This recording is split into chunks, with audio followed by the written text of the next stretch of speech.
शाहनगर के बगल में एक गांव है, उसका नाम है कचोरी, कचोरी नाम है। वहाँ पर एक आदिवासी रहता था महाराज, आदिवासी। वो बड़ा सीधा सरल व्यक्ति था। वो हमारे यहाँ खेत की जुताई करने के लिए आता था। 3 हल चलते थे हमारे, तो हम जाते आते रहते थे खेती का काम में। तो एक दिन उसने क्या किया कि एक जगह पानी भरा हुआ था, तो उसमें मछलियाँ वो मार रहा था, और दोपहर का समय था, तो हम उसको भोजन ले गए, क्योंकि वो बैल देख रहा था दोपहर में। तो जब मछली मार रहा था तो हमको बड़ा दुख लगा। हमने कुछ उससे कहा नहीं, उसको भोजन दिया, भोजन तो उसने कर लिया। जब शाम हुई तो हमने कहा, भैया कल से तुम हमारे यहाँ काम करने मत आना। कहा, महाराज क्यों ना आएंगे? हमने कहा, इसलिए कि हम तुमको इतना ला के भोजन देते हैं, फिर भी तुम मछली मारते हो, जीव हत्या करते हो। तो जीव हत्या करने वालों को हम अपने घर में भैया काम नहीं देना चाहते, इसलिए कल से मत आना। तो उसको बड़ा दुख लगा महाराज, बड़ा ईमानदार आदमी था, आदिवासी था। उसने कहा, महाराज मैं कान पकड़ता हूँ, आज के बाद मैं कभी हत्या नहीं करूँगा, जीव हत्या नहीं करूँ। तो मैंने कहा, ठीक है भैया कल से आना। अब वो इतने ही भर में उसका मन का खिंचाव मेरे तरफ हो गया। कहे, महाराज अब मैं क्या किया करूं? तो मैंने कहा, भैया तुम कुछ ना किया करो, अपना सीताराम सीताराम कहा करो, और क्या करोगे? यही अच्छी है, भगवान का सीताराम कहते रहे, हल चलाते रहे, यही काम किया करो। आदिवासी था महाराज, विशेष ज्ञान तो होता नहीं उन लोगों को, सीधे साधे बेचारे सीताराम कहना शुरू कर दिया महाराज। वो हल चलाता था तो सीताराम, चलता था तो सीताराम। ऐसा करते करते 1 माह के अंदर उससे अपने आप सीताराम निकलता था, उसके मुख से अपने आप, माने उसकी जीभ, माने ओंठ हिलते ही रहते थे। तो एक दिन की बात है महाराज, कम से कम 2 माह बाद उसे स्वप्न में एक साधु का दर्शन हुआ। साधु का दर्शन हुआ, बड़े बड़े बाल थे, वही बता रहा था। दर्शन हुआ, उन साधु ने कहा, सुनो तुम ये राम नाम लेना बंद कर दो, और नहीं तो तेरे को इतना कष्ट होगा कि तू मरने जैसे हो जाएगा। तो इसलिए सीताराम कहना छोड़ देते हैं। वो सवेरे महाराज मेरे पास आया, कहा कि हमको स्वप्न में एक साधु दिखे हैं और कह रहे थे कि सीताराम मत कहा करो, नहीं तेरे को बड़ा कष्ट होगा। तो महाराज अब मैं क्या करूं? मैंने कहा, भैया छोड़ दे तो फिर। अरे भाई जब कष्ट होना तो छोड़ दे भाई। कहे, हम क्या करें, वो मैं छोड़ना भी चाहता हूं, तू भी छोड़ता नहीं है, अंदर ही बैठ के कोई सीताराम कहता है महाराज, अब मैं क्या करूं? हमने कहा, तो कोई बात नहीं, तुम कहो भैया। माने ऐसी स्थिति हो गई उसकी कि अपने आप सीताराम कहता है। अब महाराज दूसरे दिन से ही उसको कष्ट शुरू हो गया।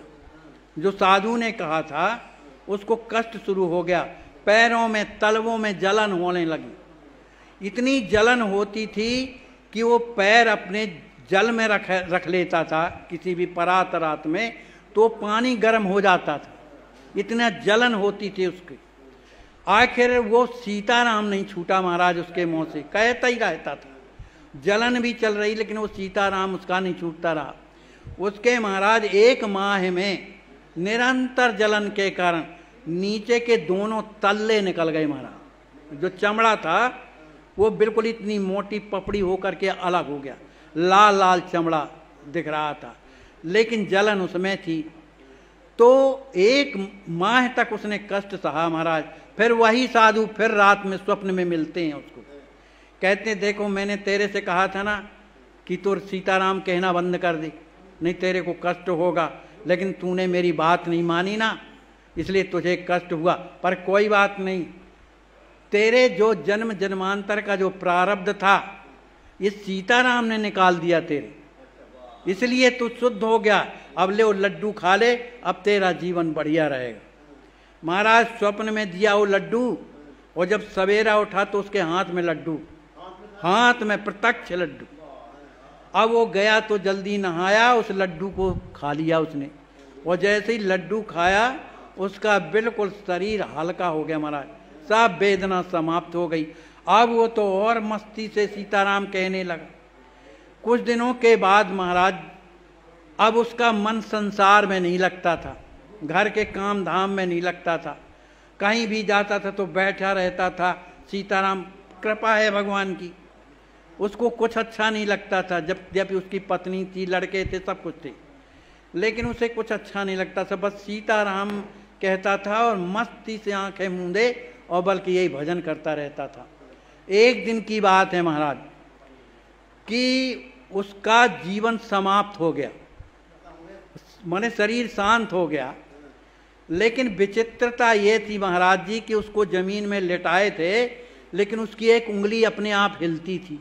शरीर में चेतना बिल्कुल नहीं है, लेकिन उंगली हिल रही थी। तो आदिवासी लोग कहने लगे, भैया ये भगवान का नाम लेता था, तो भैया इसको अभी ना ले चलो कि जलाओ, क्योंकि इसकी उंगली हिल रही है। कोई भाई क्या आदिवासी लोग तो हैं, तो रुके रहे कि भाई ये उंगली हलना बंद हो तब फिर ले चलें इसको। अब इधर पर वो पहुंच गया कहाँ, जमराज जी क्या। उसने ये सब घटना मेरे को बताई, तब बता रहा हूँ। थोड़ी देर के बाद वो जिंदा हो करके और उठ के बैठ गया, जिंदा हो गया। लोगों ने पूछा लेकिन उसने कुछ बताया नहीं। वो सुबह मेरे यहाँ आता है, कहे महाराज हम तो मर गए थे। हमने कहा कैसे मर गया था रे? जब मर गया तो जिंदा कैसे हो गया? कहा मैं मर गया तो मेरे को तो पता ही नहीं है, कोई मुझे ले गया, माने जमदूत नहीं ले गए, जमदूत नहीं ले गए थे, कोई दूसरे ले गए थे जो अच्छे लगते थे, वो ले गए थे। तो धर्मराज की सभा में ले जा करके मुझे खड़ा कर दिया। ये उसी की वाणी, महाराज पढ़ा लिखा नहीं, बिल्कुल सीधा साधा। तो कहा एक बहुत ऊंचे सिंहासन पर जो चमकता था, उसमें बड़े काले काले बैठे हुए थे और ऐसा त्रिपुंड लगाए हुए थे, बैठे थे। तो उन्होंने मेरे तरफ जब देखा तो कहा इसको तुम यहाँ क्यों ले आए भाई, इसको जहाँ का तहाँ भेजो, दूसरा आदमी से के नाम का है, अमुक गांव में, उधर से लाओ इसको। अब ये तो कुछ नहीं, इसको कोई डर नहीं लग रहा है, लेकिन उधर भी इसका भगवान का नाम अपने आप चल रहा है। माने शरीर से लिया हुआ नाम वो आत्मा भी लेती रहती है, कहने का भाव ये। अब उसने वहाँ के जब दृश्य को देखा, नरकों का, लोग चिल्ला रहे हैं, पिट रहे हैं, कुट रहे, हाय हाय कर रहे हैं, तो उसने कहा भैया हम इतने दूर आ गए हैं तो हमको थोड़ा नरक दिखा दो। कहा रे ऐसे कैसे दिखा दो, तुम तो जल्दी चलो, तुम्हारा थोड़ी जीवन समाप्त हुआ है। तो इसी बीच में वो आ गया था, जब उंगली हिल रही थी वो बंद हो गई, उठ के बैठ गया। तो उसने बताया महाराज जी कभी भूल करके अपराध नहीं करना चाहिए। इतना कष्ट है, इतना कष्ट है उस नरकपुरी में कि कान नहीं दिए जाते महाराज जी, कान नहीं दिए जाते हैं। पर मेरे को मालूम है कि मुझे किस दिन मरना है, मुझे बता दिया है उनने, हाँ, कि तुम्हें कब मरना है, मैंने पूछ लिया है।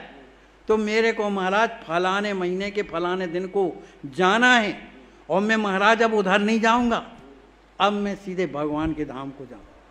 और महाराज ठीक उसी दिन उसका शरीर छूटा और भगवान के धाम। ये सत्य घटना है।